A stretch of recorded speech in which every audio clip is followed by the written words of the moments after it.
ladies and gentlemen, and here we have another video. It is the continuation in the plant robotics installation of a groundbreaking technology. Yeah, sure, why not? What we actually have here is the beginning of a proper scientific experiment.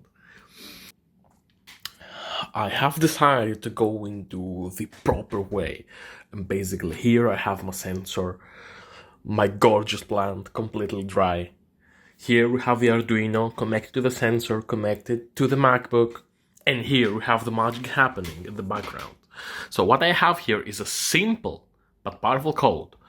Basically, in the Arduino IDE, I just tell it to, you're connected to the sensor, give me the readings, the pins are connected, boom, that's it, start the serialization. And here what I have is a dual function.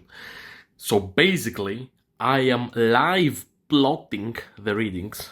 This is live, this is moving. It's been going on for a while now, so that's why you can see it.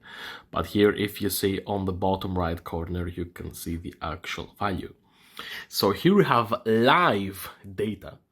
And here what happens is once I interrupt this data live plotting, the data will be uploaded into a CSV, and then they will be available for further processing. Why do I do this? The reason I do this is because I want to find the proper thresholds for everything, for the functionality of the automatic pump. So basically, what I'm doing right now is finding the dry threshold. But I'm not just picking it out of my mind. I'm not just doing like, whoop, it's dry, okay, coolio. I'm actually doing like the full experiment to have a proper scientific basis for it. So yeah, like all these will be uploaded. It will be pretty cool. So yeah, that's a short update. Live plotting of data, pretty cool. And yeah, I'll see you on the next step.